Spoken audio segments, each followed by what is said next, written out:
एक ऐसा एरिया जो बहुत ज्यादा पावरफुल था और उसकी पावर डायरेक्टली यूएसए को चैलेंज कर रही थी।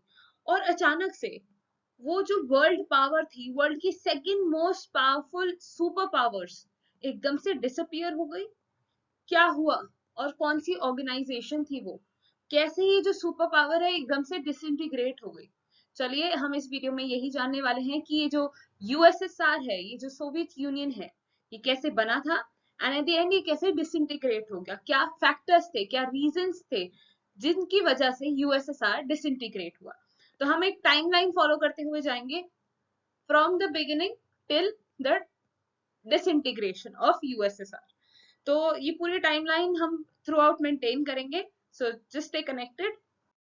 तो as you can see in this map, हम यहाँ पर देख सकते हैं कि ये जो सारी यूरोपियन कंट्रीज है, मोस्ट ऑफ यूरोपियन कंट्रीज, इसमें रशिया भी आता है, ठीक है, रशिया आता है, यूक्रेन आता है, बेलारूस आते हैं, ऐसे कई कंट्रीज यहाँ पर किसका पार्ट है, यूएसएसआर का पार्ट, ठीक है। एंड ये सारी कंट्रीज इतनी ज्यादा पावरफुल थी कि एक टाइम पर यूएसए को चैलेंज करती थी, ठीक है, यूएसए का डायरेक्ट कंपटीशन थी, इनके बीच में वॉर चल रहा था, एक कोल्ड वॉर। तो जो ये पावर है, ये जो इतनी सारी कंट्रियां एक साथ थी, ये एकदम से कैसे डिसइंटीग्रेट हो गया, हम ये इस वीडियो में जानेंगे। सबसे पहले हम स्टार्ट करेंगे कि ये जो यूएसएसआर है ये फॉर्म कैसे हुआ। तो कहा जाता है कि एक रेवोल्यूशन के थ्रू फॉर्म हुआ था। रशिया में एक ऐसी रेवोल्यूशन हुई थी जिसकी वजह से यूएसएसआर जैसी एक ऑर्गेनाइजेशन बनाई गई। तो फरवरी 1917 के टाइम पर जो वहां के रूलर थे, रशिया के रूलर थे जार निकोलस टू, उनको वहां अपनी पावर से, उनकी गद्दी से, ठीक है, लीडर की गद्दी से निकाल दिया गया, हटा दिया गया। उसके बाद अक्टूबर 1917 में जो बोल्शेविक्स थे उन्होंने पावर ले ली और उनके जो लीडर थे उनका नाम था लेनिन। अब ये जो लेनिन है ये एक बहुत ही इंपॉर्टेंट रोल प्ले करते हैं, क्योंकि यहीं से कहीं ना कहीं एक तरह से आइडिया स्टार्ट हुआ था यूएसएसआर फॉर्म करने का। फिर ईयर आता है 1918 से 1922 के बीच। इस दौरान रशिया में हुआ था सिविल वॉर, एक ऐसा सिविल वॉर जो कि बहुत ड्रास्टिक था, उसमें बहुत सारे चेंजेस आए, बहुत सारी चीजें बदली और लोगों ने फाइनली डिसाइड करा कि हमें एक ऐसी इंस्टीट्यूट चाहिए। तो फाइनली 30 दिसंबर 1992 में ऑफिशियली यूएसएसआर हमारा फॉर्म हो जाता है, जिसे हम बोलते हैं union of Soviet socialist republics. तो बहुत सारी ऐसी कंट्रीज जो कि इस आइडिया को फॉर्म करती थी या इस आइडिया को फॉलो करती थी, वो यूएसएसआर का पार्ट बनी और यूएसएसआर इस डेट को फाइनली बना दिया गया। अब क्या हुआ कि 1924 के दौरान लेनिन की डेथ हो जाती है और अगला लीडर आ जाता है। अगला लीडर कौन थे, स्टेलिन, और उन्होंने फिर वही राइज स्टार्ट करा। अब स्टेलिन के टाइम पे यूएसएसआर बहुत अच्छे से फ्लरिश हो रहा था, बहुत अच्छे से डेवलप हो रहा था। तो जैसे हम इस टाइमलाइन के थ्रू देखें कि रेवोल्यूशन हुई, रेवोल्यूशन के बाद सिविल वॉर हुआ और सिविल वॉर के बाद फाइनली 1922 में यूएसएसआर फॉर्म हो जाते हैं और फिर उसके बाद 1924 में लेनिन की डेथ हो जाती है और स्टालिन जो है वो पावर पे आ जाते हैं। तो अब लेनिन की डेथ के बाद स्टालिन जो है वो बन गए थे नए रूलर या नए लीडर। तो उन्होंने कई रिफॉर्म्स लाए, कई ऐसी चीजें, चेंजेस लाए यूएसएसआर में। तो सबसे पहला था इंडस्ट्रियलाइजेशन। उन्होंने यूएसएसआर में इंडस्ट्रियलाइजेशन लाई, इसका मतलब उन्होंने सब कुछ एक तरह से इंडस्ट्रीज सेटअप करने में हेल्प करी, इंडस्ट्रीज जो है वो डेवलप हुई इधर बहुत ज्यादा, और रिप्रेशन आया।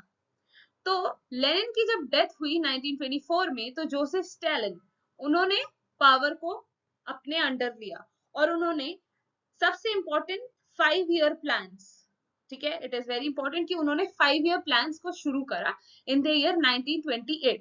अब जब उन्होंने 5 ईयर प्लान को चालू कर दिया और साथ ही साथ इंडस्ट्रियलाइजेशन बढ़ने लगी, तो एक तरह से जो काफी ज्यादा डेवलपमेंट होने लगी। लेकिन क्या हुआ कि ह्यूमन कॉस्ट लगने लगा, इसका मतलब लोगों की जान खतरे में होने लगी।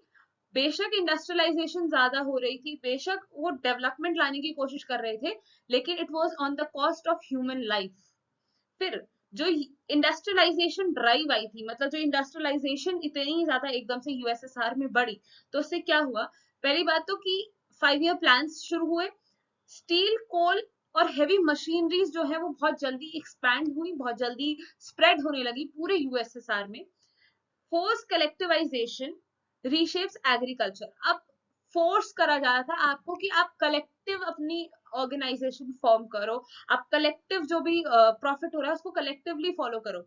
तो उस वजह से जो एग्रीकल्चर है उसको बहुत ज्यादा प्रॉब्लम फेस करनी पड़ रही थी और एग्रीकल्चर सेक्टर बहुत ज्यादा मुसीबत में था।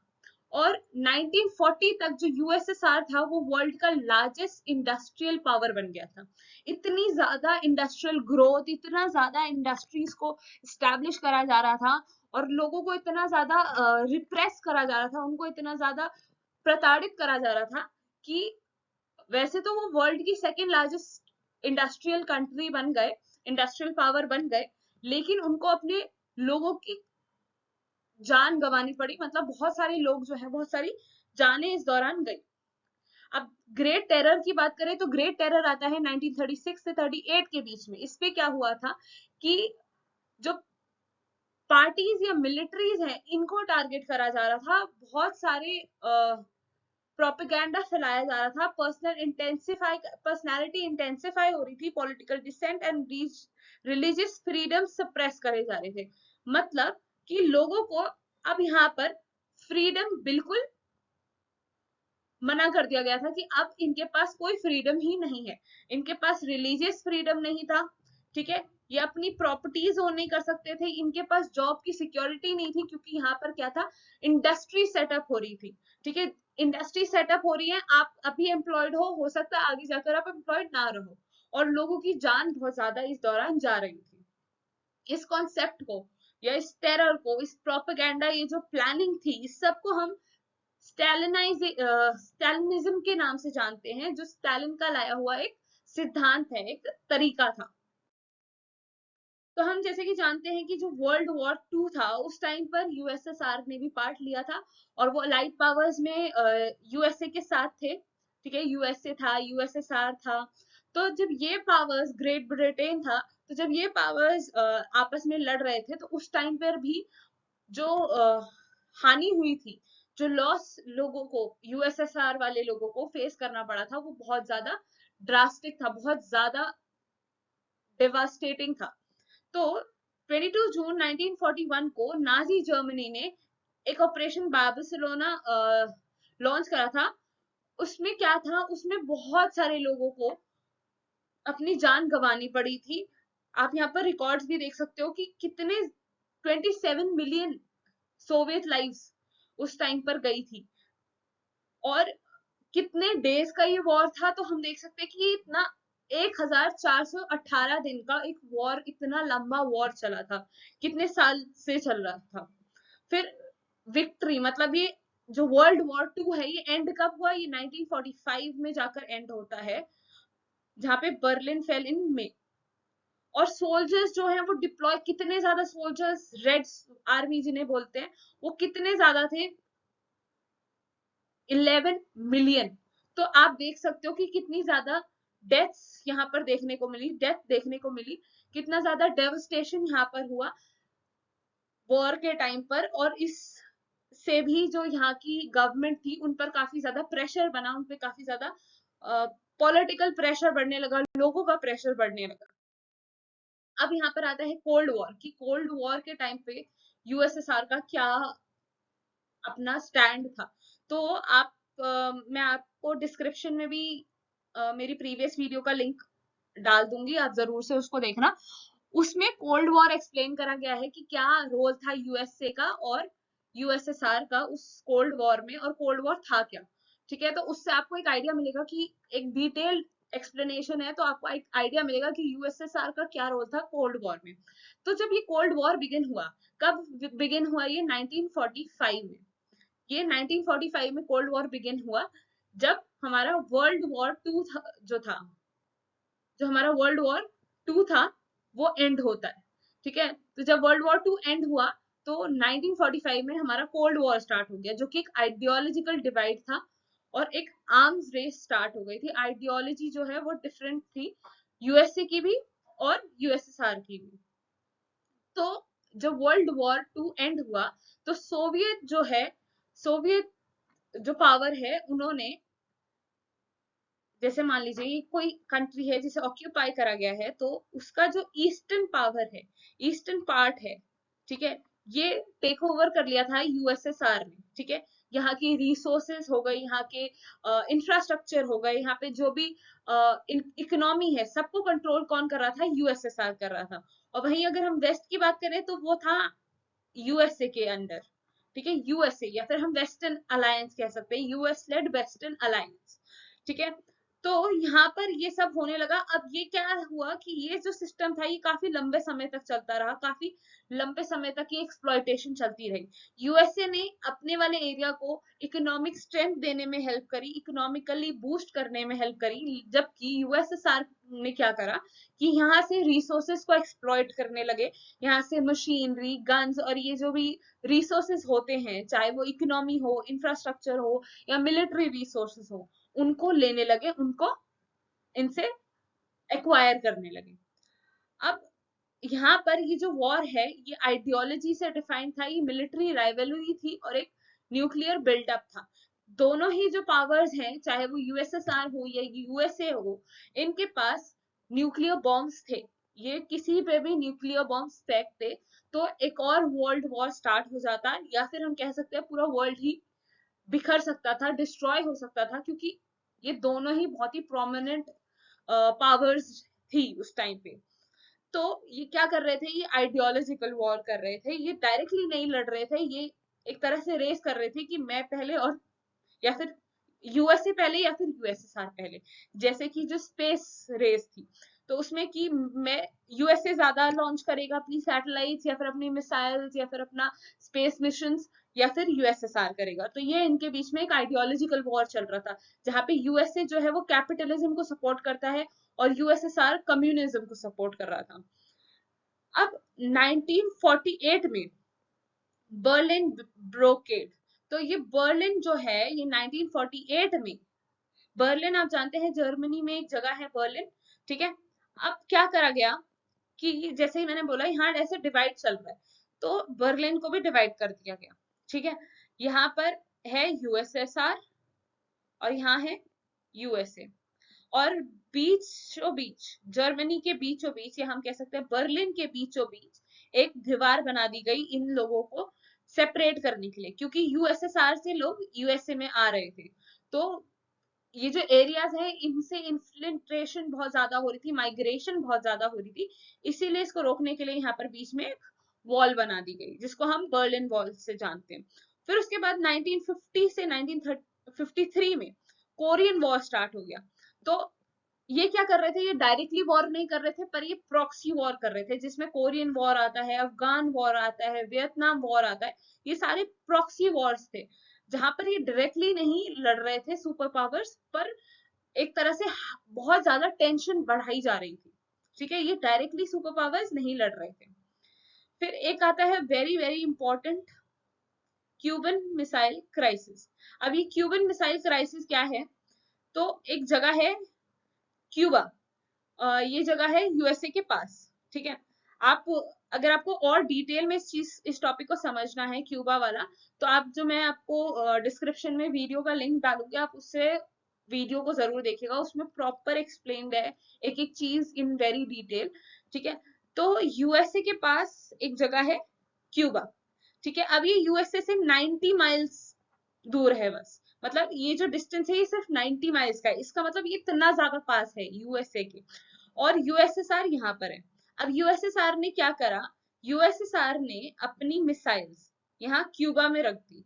ठीक है, अपनी मिसाइल्स एक तरह से उन्होंने यहाँ पर रखनी शुरू कर दी। इससे यूएसए घबरा गया कि भाई इतनी पास अगर हमारी दुश्मन की मिसाइल्स हमारे पास आ जाएंगी तो वो तो जब भी चाहे वो हम पर अटैक कर सकते हैं। तो उस चीज को रोकने के लिए यूएसए ने टर्की पे, टर्की यूएसएसआर के पास है तो टर्की में मिसाइल्स उन्होंने भी रख दी। अब ये जो टेंशन बढ़ रही थी कि कोई भी किसी पे भी अटैक कर सकता है और उस अटैक से एक भीषण युद्ध फिर से स्टार्ट हो सकता है, तो उसको रोकने के लिए क्या करा गया? इन दोनों ने समझौता कर लिया कि हम अपनी मिसाइल्स हटा देते हैं, तुम अपनी मिसाइल्स हटा दो। तो यूएसएसआर ने क्यूबा से मिसाइल हटा दी और यूएसए ने टर्की से मिसाइल्स हटा दी। ठीक है, तो ये थी वो क्यूबन मिसाइल क्राइसिस। अब ये जो अगला एक बहुत इंपॉर्टेंट चीज आती है कि अब स्टालिन जो है, जिन्होंने इतना कुछ चेंजेस लाए, उनकी भी क्या हो गई है, डेथ हो गई है 1953 में। और निकिता खुर्शेव, इन्होंने जो है पावर वो ले ली है, और इन्होंने एक एक तरह से कह सकते हैं एक पॉलिसी चालू करी जिसको डी स्टैलिनाइजेशन कहते हैं। इसका मतलब जो स्टैलिन की लाई हुई जो चीजें थी उनको हटाने की कोशिश करना और कल्चरल ओपननेस को ज्यादा लाना। ठीक है, तो यहाँ पर क्या हुआ, लेस रिप्रेशन और more cultural openness and a shift to consumer goods. तो कंज्यूमर गुड्स की तरफ शिफ्ट होने लगे, कल्चरल जो इंपॉर्टेंस है, ये कल्चरल ओपननेस बढ़ने लगी, और लोगों को रिप्रेस, उनको और ज्यादा परेशान करना या उनको और ज्यादा रिप्रेस करना बंद कर दिया गया। यहाँ पर आती है, अभी मैंने आपको एक्सप्लेन करा था, स्पेस रेस। स्पेस रेस मतलब कि यूएसएसआर ज्यादा लॉन्च करता है या यूएसए ज्यादा लॉन्च करता है। तो जो ये स्पेस रेस थी उसमें जो यू यूएसएसआर है, या फिर हम कह सकते हैं जो सोवियत यूनियन है, उन्होंने भी काफी अपना कंट्रीब्यूशन दिया था। तो 1957 में स्पुतनिक 1 जो फर्स्ट सैटेलाइट है वो लॉन्च करी गई, किसके द्वारा, यूएसएसआर के द्वारा। ठीक है, फिर 1961 में यूरी गागरिन जो कि फर्स्ट ह्यूमन थे स्पेस में जाने वाले, वो भी यूएसएसआर से भेजे गए। और फिर उसके बाद 1963 में वैलेंटीना तेरेसोवा जो है, उनको वो बनी फर्स्ट वुमन जो स्पेस में गई, ये भी किसकी वजह से, कहां से, यूएसएसआर से। तो ये जो इम्पोर्टेंट उनका कंट्रीब्यूशन रहा स्पेस रेस में यूएसएसआर का, ये एक बहुत ही लैंडमार्क इंसिडेंट शो करता है पूरी जो जर्नी रही है यूएसएसआर की, राइज से लेकर फॉल तक। तो यहाँ पर क्या है कि काफी ज्यादा क्राइसिस आ रहे थे, काफी ज्यादा सेटबैक उनको फेस करना पड़ रहा था, जैसे कि हंगरियन अपराइजिंग क्रश। ठीक है, जो हंगरी में अपराइजिंग हो रही थी उनको क्रश करा। ठीक है, फिर उसके बाद ये जो बर्लिन वॉल है उसे बिल्ड करना पड़ा।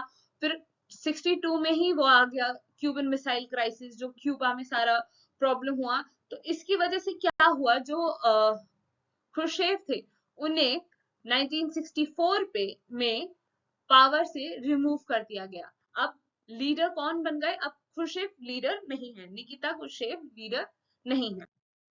तो अगले लीडर कौन है, अब अगले लीडर कौन आएंगे, देखिए। तो अब स्टैग्नेशन हो रही है और डिक्लाइन स्टार्ट हो गया, एक तरह से हम कह सकते हैं यूएसएसआर का। तो 1964 से 1985 तक सोवियत सिस्टम बहुत ज्यादा वीक हो गया था, बहुत स्लो ग्रोथ हो रही थी, और डिफेंस पे या फिर कह सकते हैं मिलिट्री पे स्पेंडिंग्स या फिर खर्चा बहुत ज्यादा होने लगा। मतलब उन्होंने अपने आप को चलाने का एकमात्र यही कोल्ड वॉर समझ लिया था कि हमारे इसके अलावा कोई और चीज है ही नहीं, कोल्ड वॉर ही है बस। तो लोगों को उन्होंने निग्लेक्ट करना शुरू करा, उन्होंने अपना कोई भी इकोनॉमिक ग्रोथ नहीं देखा, उन्होंने सारा अपना पैसा, सारी इकोनॉमी जो है वो डिफेंस में लगा दी, मिलिट्री में लगाना स्टार्ट कर दिया। और पॉलिटिकल स्टैग्नेशन बहुत ज्यादा बढ़ गई। हर स्टेज में जब भी कोई रेवोल्यूशन या फिर कोई रिफॉर्म आने लगे, तो उसकी वजह से जो पॉलिटिकल सिस्टम था वो बहुत ज्यादा कमजोर होने लगा, स्टैग्नेंट होने लगा। तो इकोनॉमिक स्टैग्नेशन अगर हम देखें तो बिल्कुल जीरो के पास आ गई थी, जो उसकी ग्रोथ थी यूएसएसआर की, वो इतनी ज्यादा स्लो हो गई थी कि almost it was near zero. फिर इतनी ज्यादा फूड शॉर्टेज होने लगी और कंज्यूमर गुड्स जो है वो बहुत ज्यादा कम होने लगे। मिलिट्री जो है वो बहुत ज्यादा उस पर एक्सपेंडिचर होने लगा। कह सकते हैं कि पूरे यूएसएसआर के जीडीपी का 25% जो है जीडीपी का, पूरा डिफेंस में जाने लगा, मिलिट्री में जाने लगा। तो एक तरह से ये कह सकते हैं ना कि बहुत ज्यादा ही एक चीज पे फोकस करा जा रहा था और बाकी चीजों को निग्लेक्ट करा जा रहा था। फिर अफगानिस्तान का वॉर हुआ, जो मैंने आपको प्रॉक्सी वॉर में बताया कि अफगानिस्तान के वॉर में इतना ज्यादा एक्सपेंडिचर करने लगे।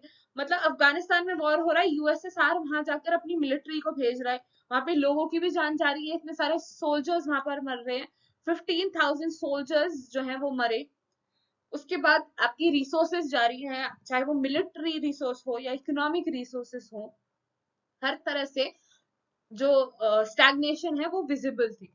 फिर पॉलिटिकली क्या स्टैग्नेशन आई है, पॉलिटिकली कैसे वीक हुआ यूएसएसआर, तो हर जो भी लीडर बने, ये धीरे धीरे धीरे धीरे ये अपने ही ऑफिस में, मतलब पोस्ट को रखते हुए ये इनकी डेथ होने लगी। और फिर जो ये सिस्टम है ये बहुत ज्यादा रिजिड होने लग गया, जो पॉलिटिकल सिस्टम है वो बहुत ज्यादा रिजिड होने लग गया, लोगों के पास basic freedoms, basic political rights ही नहीं बचे थे।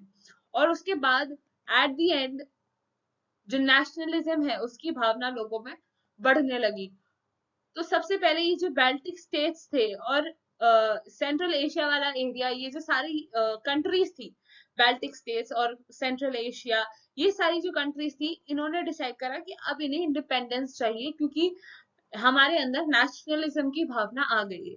एथनिक टेंशन बहुत ज्यादा बढ़ने लगी 1980s के टाइम पर, और सोवियत यूनिटी पे चैलेंज होने लगा कि जो भी कंट्रीज इस सोवियत यूनियन का पार्ट है वो धीरे धीरे इस एरिया को डिसइंटीग्रेट करने लगी।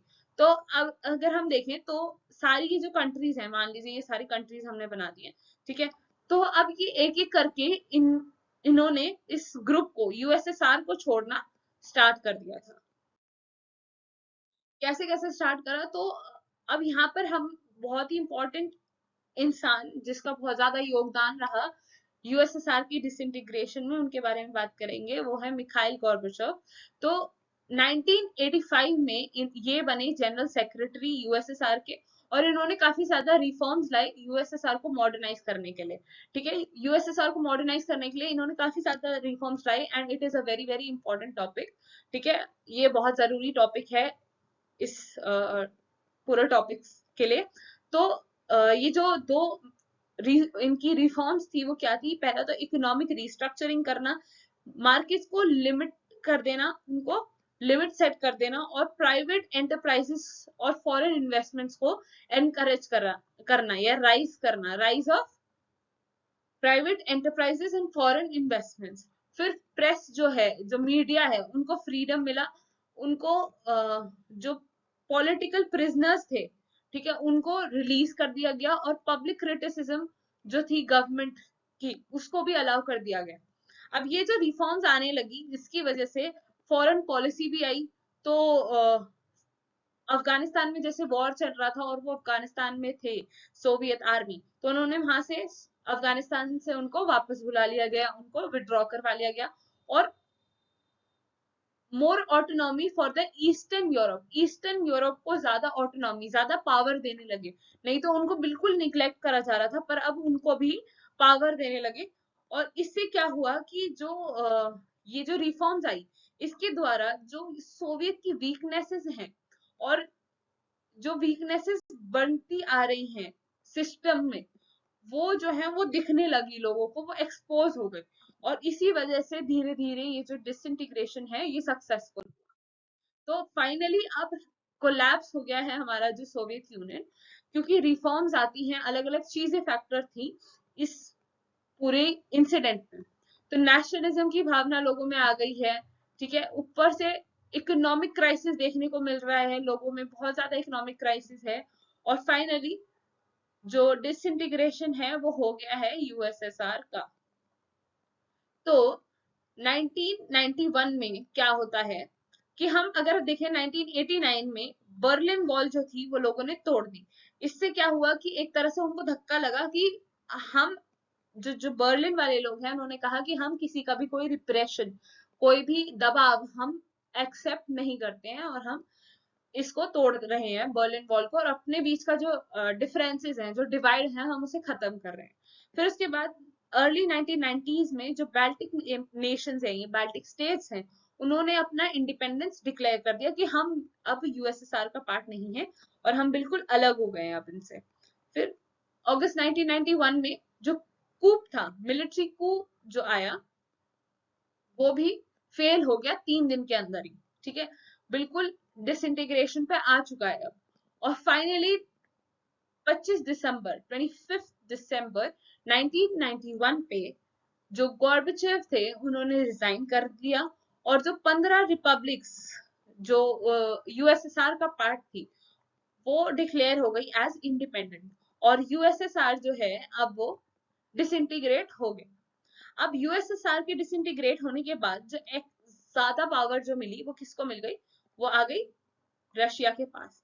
जैसे कि हम जानते हैं यूनाइटेड नेशन सिक्योरिटी काउंसिल, ठीक है, यूनाइटेड नेशन के सिक्योरिटी काउंसिल में जो यूएसएसआर की सीट थी वो ऑटोमेटिकली किसको मिल गई, रशिया को मिल गई। जो यूएसएसआर की मिसाइल्स थी, ठीक है, जो इनकी मिलिट्री रिसोर्सेस थी, तो जो मिलिट्री रिसोर्सेस थी वो किसको मिल गई, वो भी मिल गई रशिया को। और भी जो रिसोर्सेस थी, जो पावर थी यूएसएसआर की, वो मिल गई रशिया को। तो यहाँ से अब जो हमारा यूएसएसआर है वो बिल्कुल प्रॉपरली डिसइंटीग्रेट हो जाता है।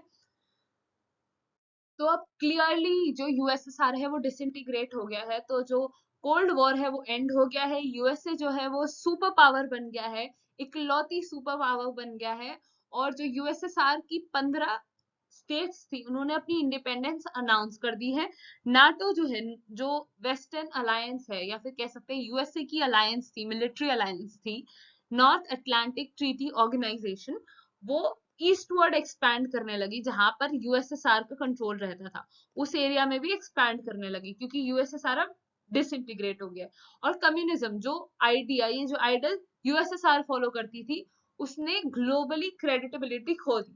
तो हमने इस वीडियो में जाना कि कैसे ये जो यूएसएसआर है पूरा फॉर्म हुआ, कैसे फिर अलग अलग लीडर्स जैसे लेनिन या फिर स्टालिन या फिर मिखाइल गोर्बाचोव, निकिता क्रुश्चेव, ये जब आए तो इन्होंने क्या रिफॉर्म्स लाई, क्या चेंजेस लाई, जिसकी वजह से एट द एंड 1991 में ये डिसइंटीग्रेशन हो गया पूरे यूएसएसआर का, ठीक है। और उसके बाद कैसे जो बाकी कंट्रीज हैं उन वो पावरफुल बनी, जैसे कि अगर हम बात करें रशिया, रशिया को सारी पावर मिल गई जो यूएसएसआर के पास थी। तो ये जो इंसिडेंट है या फिर हम कह सकते हैं ये जो सोवियत यूनियन है, ये वर्ल्ड हिस्ट्री का एक बहुत ही इंपॉर्टेंट हिस्सा है, क्योंकि इससे हम ये जानते हैं कि कैसे जो यूएसए है वो इतनी ज्यादा पावरफुल बनी, वो इतनी ज्यादा बिल्कुल सुपर पावर बन गई, इकलौती सुपर पावर बन गई पूरी कंट्री में। आई होप कि आपको ये वीडियो समझ आई होगी एंड आपने इसको एंजॉय करा होगा। थोड़ा सा कंफ्यूजिंग लग सकता है क्योंकि लीडर्स इतने सारे आते हैं, बट हमने इस वीडियो में बहुत इजी तरीके से इसे जाना है और बहुत इजी तरीके से पूरे सिस्टम को समझाए। सो आई होप आपको अच्छा लगा होगा। तो मिलते हैं नेक्स्ट वीडियो में। Till then keep learning and do not forget to like, share and subscribe to my channel. And आप जरूर से मुझे कमेंट करके भी बताइए कि आपको अगर कोई सजेशन देना है या आप कौन सा नेक्स्ट टॉपिक चाहते हैं।